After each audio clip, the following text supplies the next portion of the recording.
জাতীয় গ্রিডে গ্যাসের সরবরাহ প্রায় ২৬% বেড়েছে। তবুও রাজধানী জুড়ে তীব্র গ্যাস সংকট দেখা দিয়েছে। ফলে সিএনজি চালিত যানবাহনের চালকরা চরম ভোগান্তির শিকার হচ্ছেন।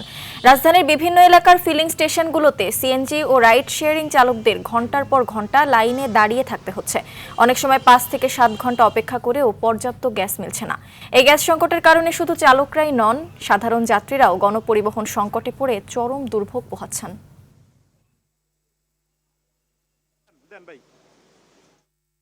দর্শক, এই মুহূর্তে গ্যাস সংকটের সংবাদ জানাতে তেজগাঁও থেকে সরাসরি যোগ দিচ্ছেন সহকর্মী মিশু খাওলাদার।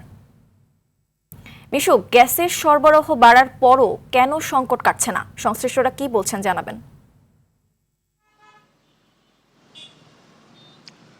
হীরা, আমি পূর্ববর্তী সংবাদেও আপনাকে জানিয়েছি যে আমরা সকাল থেকে কিন্তু বেশ কয়েকটি ফিলিং স্টেশনে আমরা ঘুরে দেখেছি। সেখানে কিন্তু অনেকগুলো ফিলিং স্টেশনে কিন্তু গ্যাস নেই বললেই চলে, এবং অনেকগুলো ফিলিং স্টেশনে গ্যাস সরবরাহ না থাকায় কিন্তু তারা গ্যাস দিতে পারছেন না। এবং অধিকাংশ যে গ্যাস ফিলিং স্টেশনে যে গ্যাস সরবরাহ স্বাভাবিক রয়েছে, সেগুলোতে কিন্তু লম্বা দীর্ঘ লাইন কিন্তু আমরা লক্ষ্য করেছি সকাল থেকে।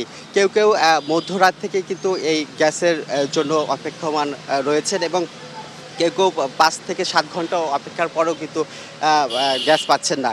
এবং আমরা আমি এখন আছি আসলে তেজগাঁওয়ের যে সাউদার্ন ফিলিং স্টেশন, সেখানে কিন্তু আমরা রয়েছি। সেখানের কর্তৃপক্ষের সাথে আমরা কথা বলেছি। তারা যেমনটি জানিয়েছেন যে গতকালকের তুলনায় কিন্তু আজকে গ্যাসের সরবরাহ কিছুটা বেশি থাকাতে কিন্তু গ্যাসের চাপ তারা লক্ষ্য করছেন। ইভেন এখানে কিন্তু গ্যাসের চাপ থাকাতে কিন্তু দীর্ঘ সারি প্রায় ৩ থেকে ৪ কিলোমিটার রাস্তা জুড়ে আপনাকে দেখাতে পাচ্ছি যে হীরামণি, যে এখানে কিন্তু ৩ থেকে ৪ কিলোমিটার দীর্ঘ সারি কিন্তু রয়েছে এই সড়ক জুড়ে। তবে আরেকটি বিষয় জানিয়ে রাখি, আমরা চালকদের সাথে কথা বলেছি। চালকরা যেমনটি জানিয়েছেন যে ফিলিং স্টেশনগুলোতে গ্যাস সরবরাহ নেই, সেগুলোতে স্বাভাবিক গ্যাস সরবরাহ থাকলে কিন্তু এই সংকট নিরসন হবে। এই ছিল গ্যাস দিয়ে সর্বশেষ। এরা ধন্যবাদ আপনাকে। গ্যাস সংকটের বিষয়ে আরও জানাতে নারায়ণগঞ্জ থেকে সরাসরি যোগ দিচ্ছেন সহকর্মী আনোয়ার হাসান। আনোয়ার, গ্যাস সংকটে বাসাবাড়ি ও শিল্প কারখানায় কি প্রভাব দেখছেন, বিস্তারিত জানাবেন।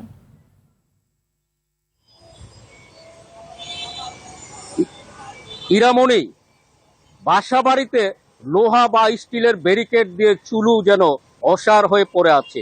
গ্যাসের চুলুর পাশেই লাকড়ি চুলু কিংবা বৈদ্যুতিক চুলু জ্বালিয়ে রান্না বান্না করছে, অর্থাৎ বিকল্প উপায় খুঁজে নিয়েছে মানুষজন। আর এই বিকল্প উপায় খুঁজতে গিয়ে অনেকে সকালে তারা থাকে, এই জন্য তারা হোটেল রেস্তোরাঁ থেকে কিংবা দোকান থেকে পাউরুটি কিনে নাস্তা সারে।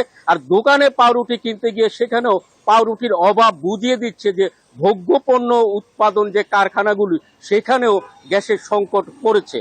নারায়ণগঞ্জের টিকে গ্রুপ, আকিজ গ্রুপ, মেঘনা গ্রুপের সহ বিশেষ বিশেষ বড় গ্রুপগুলোর যে ভোগ্যপণ্য উৎপাদন কারখানাগুলি আছে, সেখানে এই একই অবস্থা হানা দিয়েছে। তো এই অবস্থায় শিল্প মালিকরা বলছে যে দ্রুত সংকট সমাধানের জন্য।